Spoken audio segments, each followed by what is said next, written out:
From the swamp to the stars, it is time for us to bring in little Timmy Seanor and the UFO report. Nobody's gonna know. They're gonna know.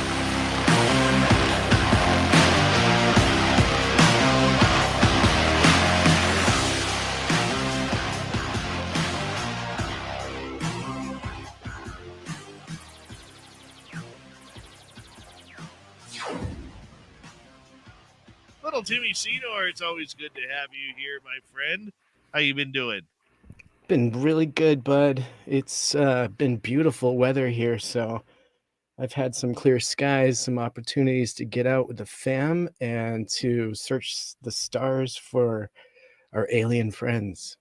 Must be really nice. You know what it's been doing here? Snowing. Snowing. It is snowing like anything outside of SOR headquarters right now. Yeah, the snow ate your power last night. Well, the snow didn't do that. Some truck versus power pole, but that's okay. Hardcore. That's okay. You know, see, even Jerry in the chat room thinks you're Howie Mandel.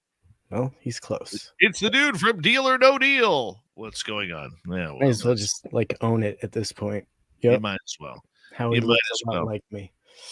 Do you feel like things are starting to calm down in the drone and the balloon world, or do you think that we're still in the midst of this mess? Yeah, I mean, the fervor is still going on. There's a lot of things going on, the past week to 10 days. And so, no, it's not out of the news yet. There's a lot of opinions flying around and a lot of conjecture. But unfortunately, we cannot get away from it as a topic in this UFO news again. But I think it's good that we are covering it because it is relevant. And, we've had a lot of statements from people that are also really relevant in the topic. Like Lou Elizondo came out with a very recent statement, and we'll talk about that. And so a few other nuggets and some surprises tonight. So we're going to keep it really close to the chest and on topic for everyone. Here, let's talk about this Elizondo thing here for a second. I don't know if you have that on your list or not, but there's something about that bugs me. Because I've come out publicly and said I am an Elizondo fan. I am a supporter of his, and I think he's done a lot of good for moving ufology for as much as he's allowed to say. And I've also tried to coach people to say, look, read between the lines of what Lou is saying for the true story of what he cannot say.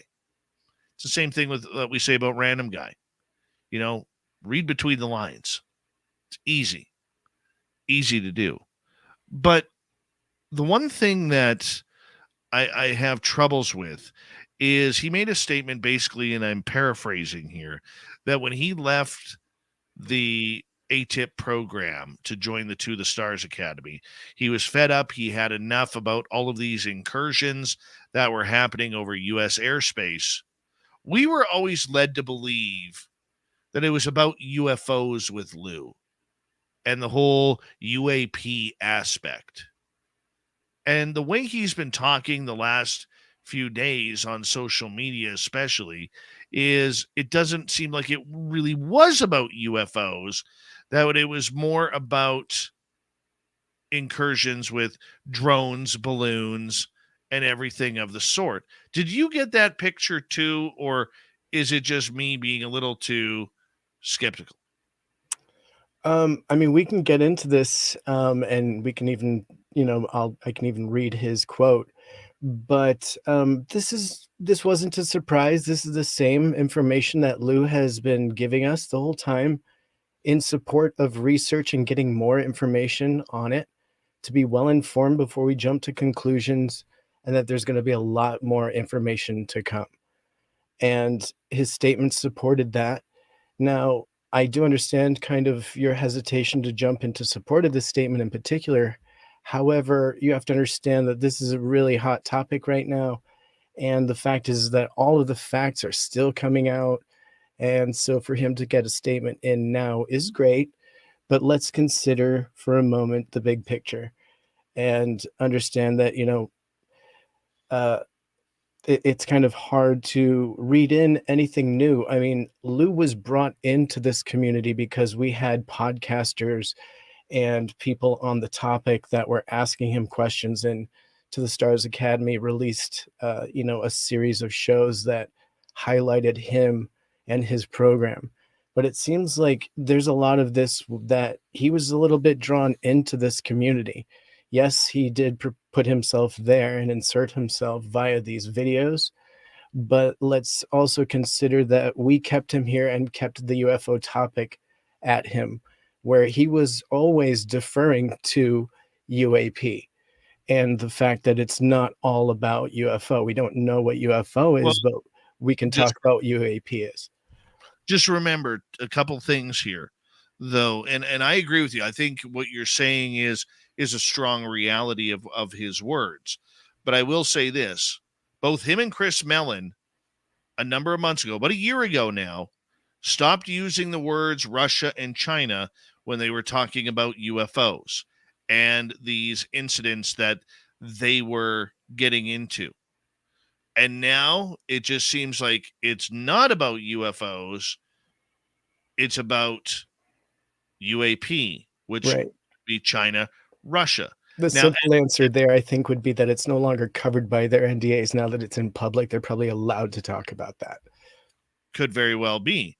But either way, it still screams to me like an I told you so, which I have no problem doing or admitting.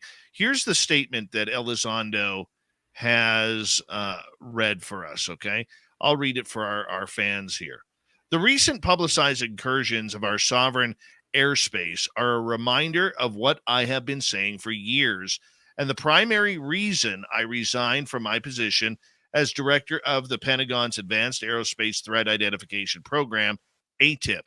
UAP, unidentified aerial phenomena, are regularly flying with impunity in our nation's sovereign airspace and present an urgent national security threat. But individuals within our government remain staunchly opposed to properly investigating and acknowledging this matter. Many of these UAP display beyond next generation capabilities that defy what we know about physics, interfere with our military and nuclear platforms, and remain unidentified. We must ascertain the capability, intention, and origin of all these UAP at all costs. We cannot allow the antiquated stigma around UAP or inflexible mindsets within our government to prevent the American public from learning the truth, whatever that may be. It is time for the White House, the intelligence community, and our military to truly begin taking this matter seriously and start working together in the best interests of the American people. Thanks to patriotic leaders like Senator Rubio, Senator Gillibrand, Congressman Carson, Congressman Gallagher, Congressman Burchett, their staffs, and the members of our military who have reported what they have seen, we now have bipartisan support for positive change and recent UAP legislation in the National Defense Authorization Act, NDAA, that will pave the way. I am proud to have played a role in the creation of this historic legislation and remain deeply involved with the efforts to address this national security threat. Okay, so my question here now, though, is what is the threat? Now, we know when Chinese air balloons and drones come in to spy, that's a threat, okay, because they are looking for information. As far as we know, there is no threat with UFOs. So what is it? Yeah. Yeah. And I think it's very, creative wordage here, because nowhere in here does it say UFO. It's all UAP and narration thereof. And I think that if you remember, he really made a clear designation between UFO and UAP a while ago. And he even said that he wanted to get rid of the stigma and the old history of, or whatever he said. I don't remember the exact quote, but something about UFO and wanting to, separate it. And so I think here we are also seeing the separation. I think he still considers UAP things that could be anything from weather to balloons. And so he is classifying all of that stuff potentially as a hazard, as does Graves and a bunch of other people that are coming out here with kind of the military thought that things that are floating in the air, especially 30,000 feet around that area, are potentially a hazard to pilots. And I think that this is kind of, yes, the "I told you so," but at the same rate, it was coming at some point. We were going to have something that was going to interfere with our, the whole language of the paper that we got from Arrow. Everything that we've seen in the 2022 report was geared towards the takedown of the questionable objects flying, right? Even in there, they had balloons specifically named as part of the program that they are going to be working on. So this is in their domain. And so when this happened, this was absolutely an "I told you so" from Elizondo, from the people that made sure that that wordage was in there. Elizondo and his team, remember, he was pivotal to getting this wordage in the 2022 UAP report. So just step back, look at the chain of events, and everything that you see and hear will make sense. You won't wonder why you're not seeing UFO signified here. Elizondo quoting here, it being an antiquated stigma. And that's going to be something that I'm going to talk about here a little bit later with something else that I'm going to bring up. But I understand that, Tim. And yeah, I'm not saying you're wrong. I'm not saying you're wrong at all, because I think there's many ways that we can look at this. And maybe I'm splitting hairs too finely here. Okay. But as of right now, UFOs are not a threat. What we do know are a threat is spy balloons and spy drones, which has been happening for over 50, 60 years, like Random Guy said on this show last week and earlier this week. Okay, this is something that is cause for concern for the defense of North America. At this point, I really do believe that you have to separate the difference between the two, something that is man-made and something that is not. yes, If it's not man-made, is it a threat? Because the way Elizondo has gone over it, Mellon has gone over it, Tom DeLonge brags about it, that UFOs are a threat to national security.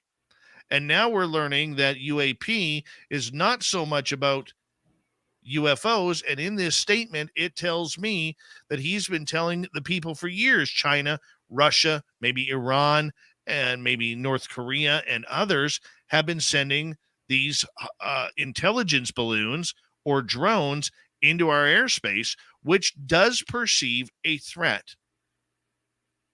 It does. UFOs, as of right now, do not, because we don't know what they are, where they come from, how are they getting here, how are they taking off so quick. Now, that's not saying that UFOs aren't a defense directive that shouldn't be paid attention to, because they damn well should. But I think at this point, with this statement of Elizondo, you have to, in my opinion, draw a difference between the two. What is a UFO and what is a UAP? To me, a UAP is man-made. yep, agreed. Or potentially natural but explainable, Sure. because we can, there's a few things in there. But you're absolutely 100% right, because I also want to consider the fact that anytime Lou was directly asked about UFOs or aliens, he does not give you a straight answer. It's not really something he may know specifically about. He may allude to historical events that he can point to, but other than things that he's been informed of directly, he doesn't really talk about it. And again, I want to say that he really does seem to focus more on the, like you're saying, the UAP, the stuff that is potentially man-made, but it's also in the purview. Now, they do as a group allude to UFO, because it also is in that group of things, but I don't think they know anything about that.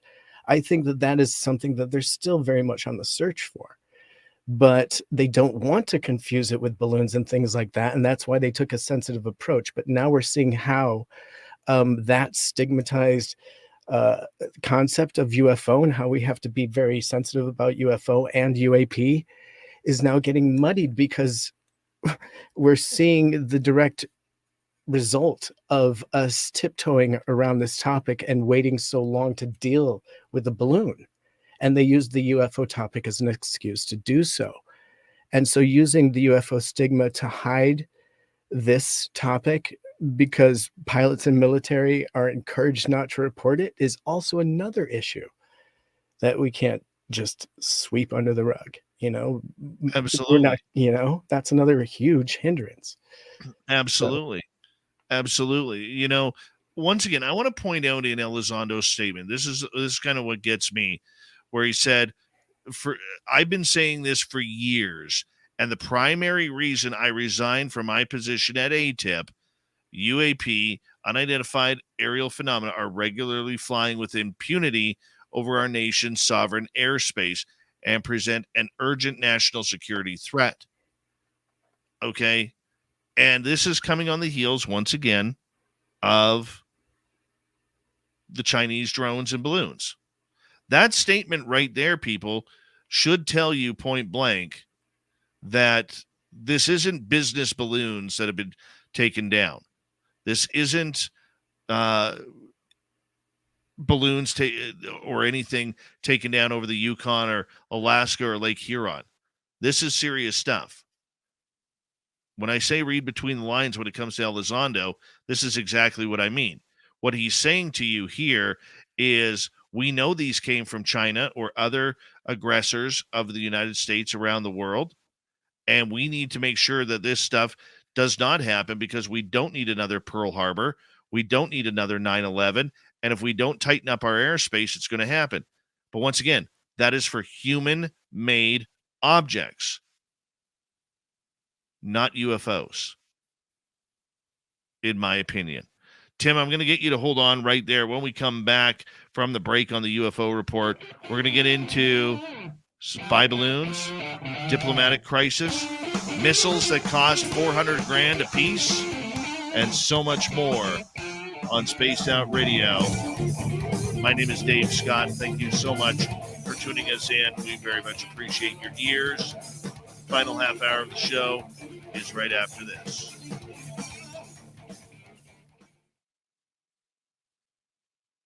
250 people in here. Just want to let you all know that after the show, we will be doing a little bit of overtime with Random Guy and Tim regarding all things weird, strange. We'll take your questions as well in the chat room. If you're new here, thank you so much for tuning us in. Don't forget to hit subscribe and ring that bell. We'd very much appreciate it. Leave a comment after the show. Let us know what you think. You know what I want to start doing, guys? And I saw this other show doing it today on YouTube, and I thought it was the coolest thing. I want to start reading your comments from the show the night before. So, for instance, tonight I would read the comments on Monday. I'm thinking about adding that to the end of the show. That way we get more interaction with you guys or the people who maybe can't listen live. So that's what I'm thinking of doing. And if you could, for our algorithms, give us a thumbs up or down. We'd greatly appreciate it. 250 people in here. It would be nice to hit about 150 to 180 in thumbs up, if you wouldn't mind. Or even 200. Timmy. It's so funny you should say that. I actually had saved and pasted a comment from somebody from our last show. And for real, and I have it here. I'm going to read it at some point because it was a great comment. So, yeah, dude, great minds are working. So, well, at least your great mind, and I just got lucky. But you got a brilliant mind, my friend. You are way more thorough. I'm way more emotional. I do take a lot of notes. I make sure you know what we're doing. I try to keep you on what I'm up to at least. You're a good guy, Timmy. I give you my report. This guy. What do you think, Timmy Leaks? I like Timmy Leaks. Timmy Leaks. I got one. I'd like to see you grow a mustache. No, you wouldn't. No. Yeah. You'd hate it. You would hate it. No, I wouldn't. I look silly with it. I look like I should be in college or, with a goatee. Because I mean, I don't know. It's not my look. I got one more question for you.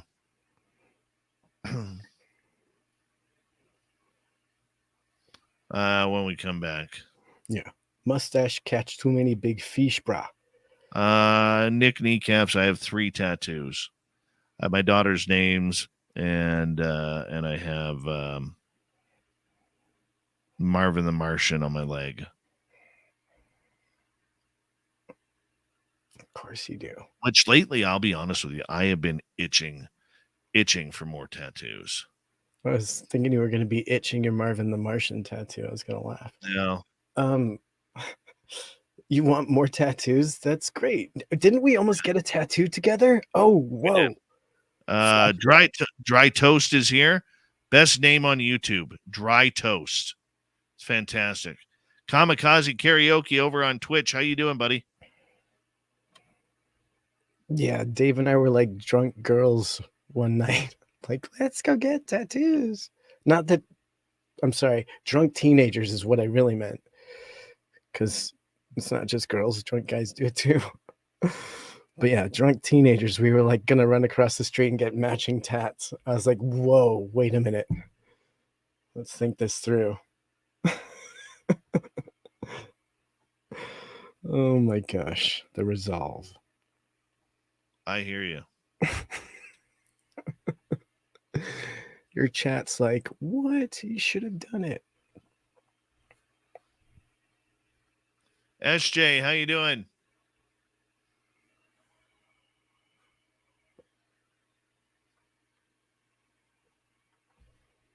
I'm hungry.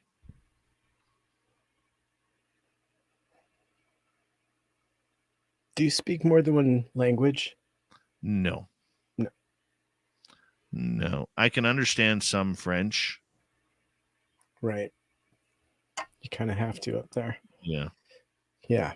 But that's about it.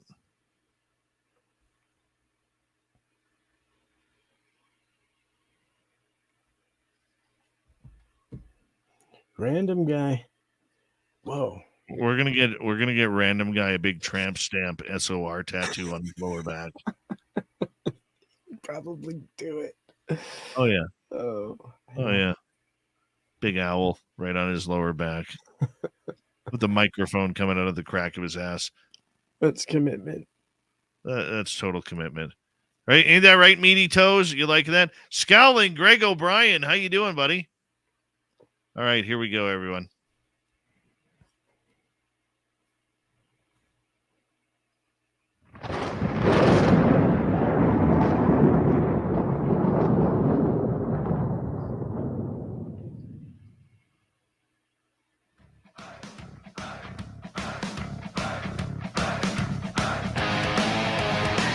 Around at third, we're heading for home tonight on Spaced Out Radio. My name is Dave Scott.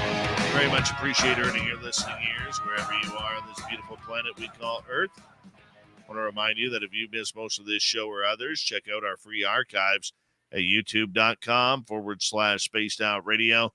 Do old Davey the favor, hit that subscribe button. Our website is spacedoutradio.com. We have a plethora of features for you. Rock out to Bumblefoot, read the Newswire, check out our swag as well. Follow us on Twitter at Spaced Out Radio, Instagram at Spaced Out Radio Show, and on TikTok at Spaced Out Radio. The UFO report continues with our main Timbit, Tim Seanor here from beautiful Oregon, USA. What town are you in? I'm in Salem, in the capital. Salem, America. Mm-hmm. You're in Salem, America. That's where you are. Yeah. And all right. UFOs becoming a diplomatic crisis. What do you got going on here, man? Yeah. And so we're going to look into how a fog of questions over a spy balloon and UFOs fed a diplomatic crisis. And so U.S. officials now suspect that the spy balloon was sent on a mission to go across bases overlooking Guam and Hawaii, and other downed objects were not necessarily surveillance machines.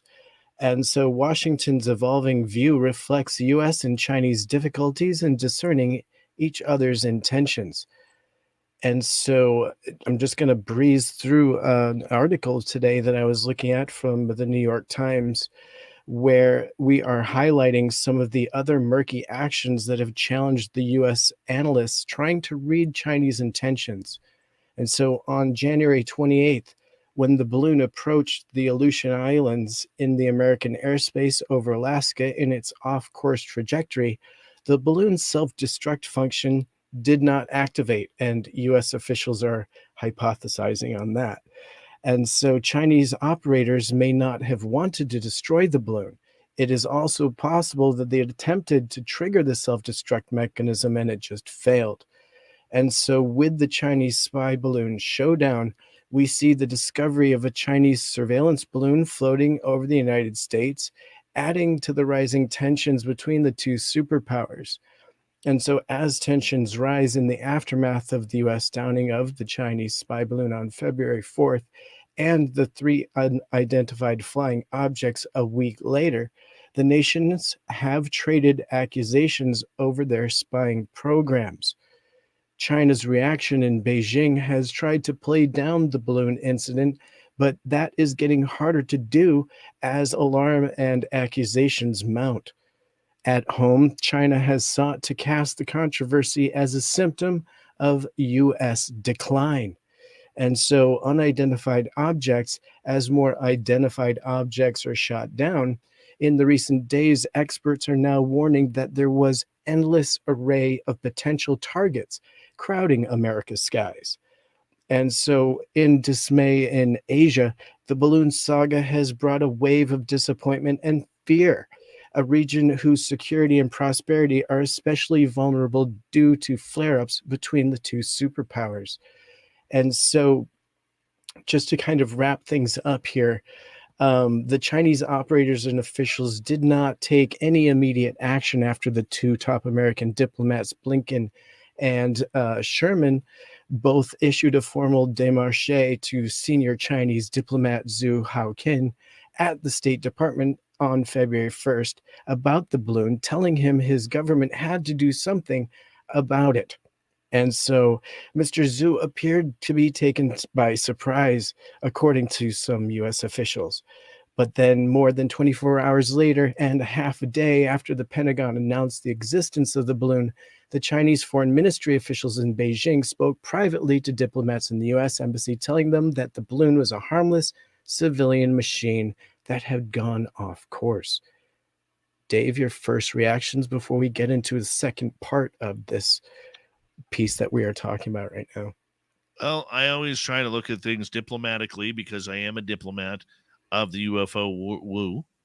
And I think it's posturing. I think we're seeing posturing being played out within the media. I think we're seeing posturing being played out within the sources of the story.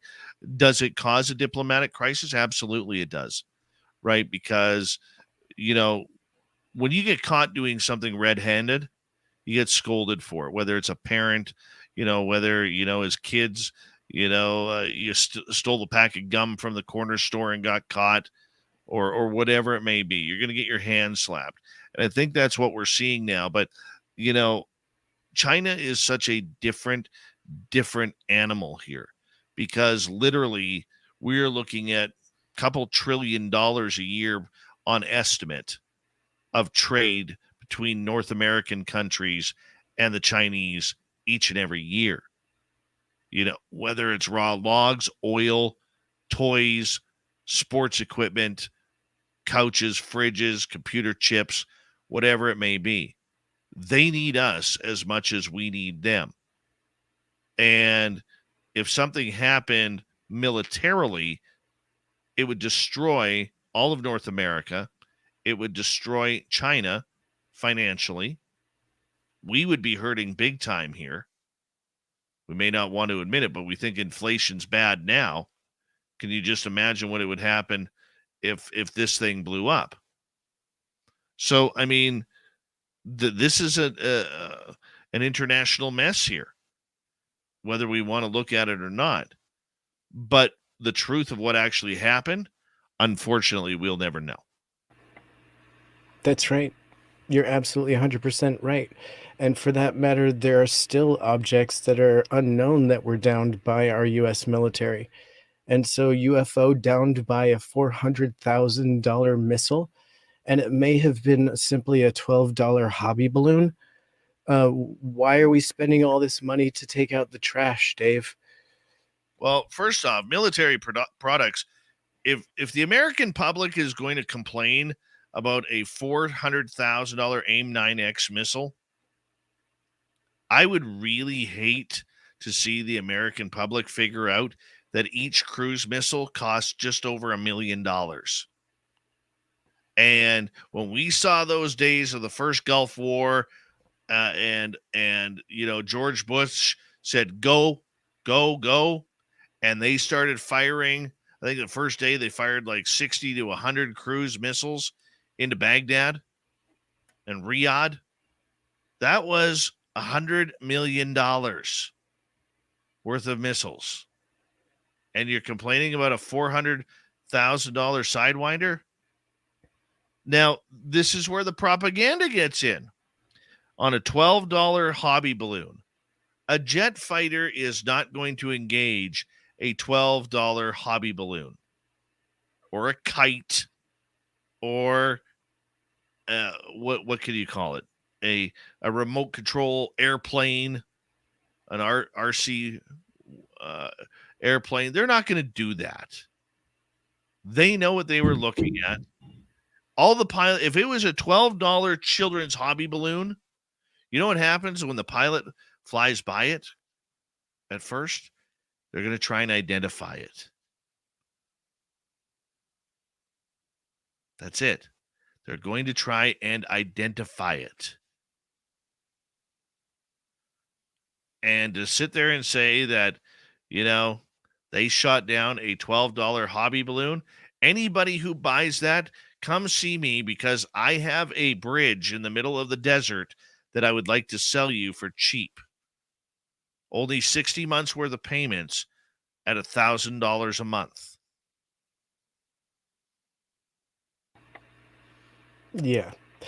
Yeah, and furthering in on that, just yesterday, so February 16th, which is Thursday, Canadian Mounties suspended the search for the UFO that was shot down over Lake Huron. And so the debris from that object that was shot down on Sunday will now be suspended. And so in a statement, the Royal Canadian Mounted Police attributed the halt to poor weather conditions and a slim chance of finding anything in the 23,000 square foot lake, parts of which can be as deep as 750 feet. And so in a quote, they're saying, after conducting an extensive search in the Lake Huron area with the assistance of the Canadian Coast Guard and other domestic and international partners, a decision was reached to suspend the search due to several factors, including deteriorating weather and the low probability of recovery. So the Mounties added that the search and recovery efforts continue in Canada's Yukon Territory for a different object shot down on Saturday, despite harsh conditions. And in this quote, the conditions are extremely challenging, with a very large search area spanning 3,000 square kilometers and consisting of rugged and mountainous terrain, with a high level of snowpack and harsh winter conditions. So this investigation is in its very early stages and will take time. So it's getting different information on retrieval, Dave, but it's sounding like it's going to be some hard going.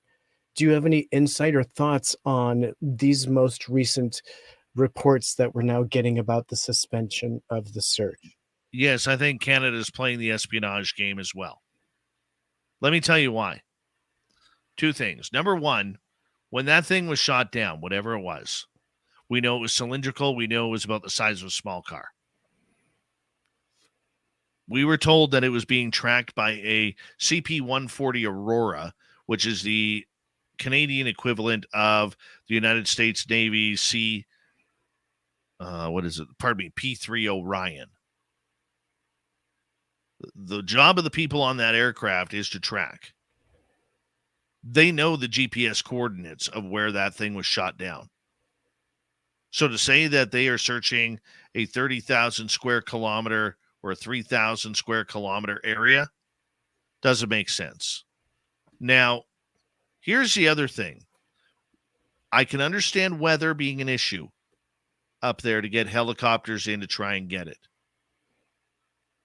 I do believe they have it. They knew where it was because immediately when it was shot down, Prime Minister Trudeau stated that Canada would handle all full recovery efforts. You have 3 jet fighters in the sky plus a radar operating aircraft.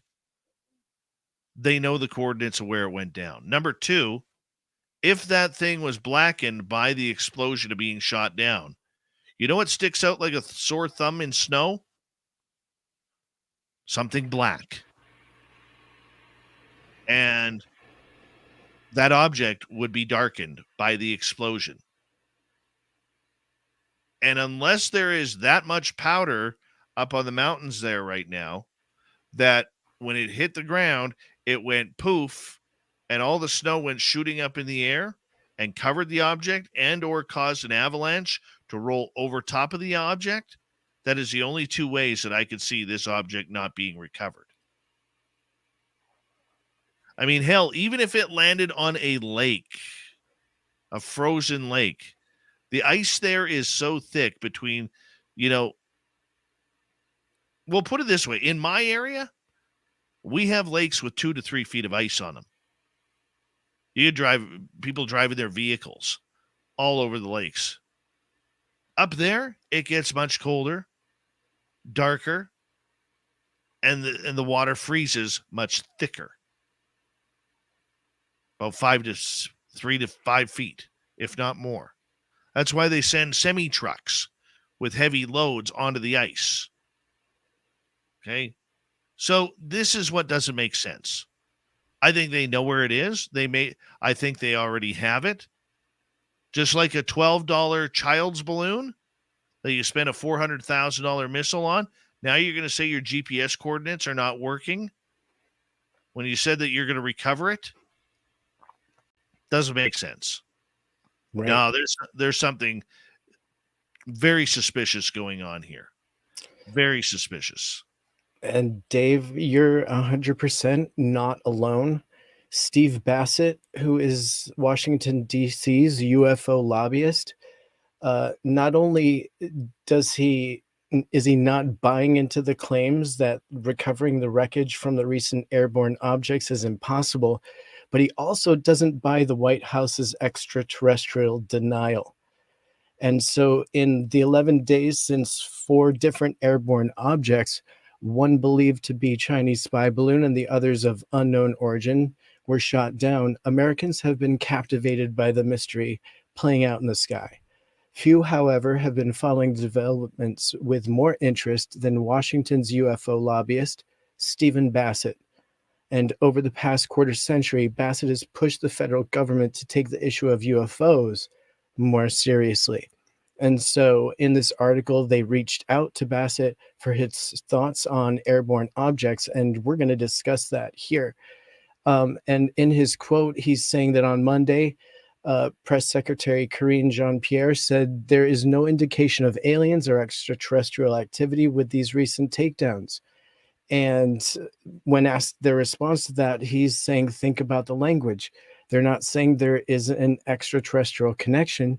They're saying there's no indication yet. So it's not a false statement, but it does not rule out extraterrestrials at all. So they're playing this carefully, and that is to be understood. And when asked what he thought these airborne objects were, he says that, I don't know. I have theories. But until the government comes forward with information regarding what they've seen, plus gun camera footage, which they took, plus the wreckage analysis, we can't know. And so furthering on, he says, I do know that there was a wonderful article in CNN Politics headlined, Debris of Downed Objects May Never Be Recovered, Officials Warn as White House Tries to Tamp Down on Conspiracies.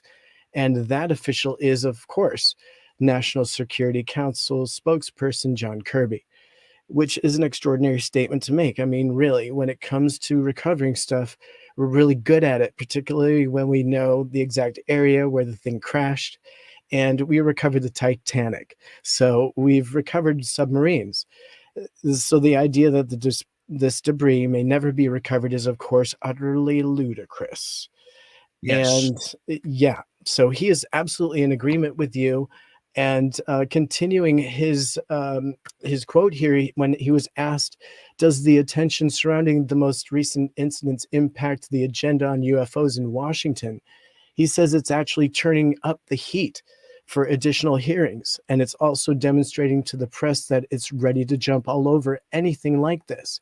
And that tells the Pentagon, well, we can't just keep sitting on this. And it also says the same thing to the White House. So where we're heading is the real deal, meaning that the Senate Intelligence Committee, the House Intelligence Committee, the Senate Armed Services Committee, and the House Armed Service Committee are going to bring primarily military witnesses to testify about these events and evidence. And that's where this thing has been going, and that's where it needs to go. And so once those hearings start, we are kind of in the end game. And in the White House, confirmation of the presence of UFOs and extraterrestrials in the universe is of the utmost importance. And so this is great because he goes into a second explanation, which I'll just kind of wrap up here, where he says, now the second explanation for what's going on here is where it gets interesting, because we're moving so quickly towards hearings. We're in the final days of the truth embargo. Have the ETs decided to deliberately slow down some of their drone type crafts so that we could shoot them down in order to goose this whole process of holding additional Congress hearings forward? He doesn't know, but he likes to hear things like that. And we don't think that we can recover the records. That gets his attention as well. In this quote, he says, "So this thing still remains unknown. It's unprecedented and it's exciting. And as long as it advances and increases the intensity and pressure to get the hearings that we've been waiting for, the real hearings, the witness hearings, then it's wonderful." We got about 90 seconds left, and I want to make this quick comment to you. And I want to thank Random Guy for pointing this out earlier. He was checking up on Enigma Labs, and apparently Enigma Labs has turned off on Twitter your opportunity to reply unless they are following you and subscribe to your Twitter handle. Otherwise, you can no longer comment on Enigma stories. You have to retweet and ask your question. Now, Tim, we've seen a few shady things from this group already. Should we expect more things like this to continue from this UFO group? Yeah, if you're starting to see them clutch down on controls just in Twitter, that's definitely throwing up red flags that they're already starting to refine who can get in touch and what they want to hear, and but they don't really want to hear responses. That is not good news. But it doesn't mean that they're closing down or anything in like any communication way. I don't know what that really means. That's relatively new information for me. It's not good news by To any me, stretch of the imagination. it shines more shade on everything. It Definitely. really does. And I don't like that. I mean, ufology, we want transparency. We talk about disclosure, and now we have a major company like Enigma Labs who doesn't want disclosure. They want it all for themselves, and they will cut the public out of everything. Another reason, in my opinion, not to trust this group. Bad press move from a person who runs their press department who's never worked in media before. So, on that note, Tim, thank you. We'll see you in overtime. And to our radio audience, what a great show tonight. Thank you to Tim. Thank you to Swamp Dweller, Lori and Fenton for a wonderful, wonderful show. We had a great time talking UFOs tonight. Indeed. Oh, we got Mr. Ron Bumblefoot THAL Rocking in the background with Little Brother is watching. Bumblefoot is the official music of Spaced Out Radio. Rocking us in and out of every single show. Get your horns up for the guitar god himself. Special thanks to everybody listening in at home, at work, in your cars, wherever you may be. Thank you to everyone in our chat rooms tonight. YouTube, Twitch, LGAB, Facebook, LinkedIn, Spreaker, the Space Travelers Club, and on Twitter at hashtag Spaced Out Radio. I know you're out there somewhere.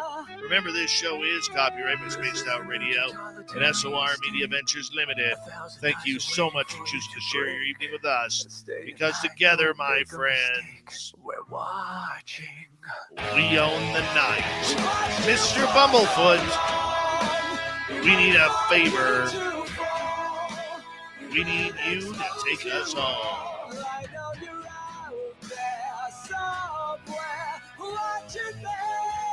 Yes, the Woo train has docked for the night. But soon, my friends, we shall ride again. Your seats are always available. Your tickets never expire. And if you want to bring a friend, we got room for them too. Good night.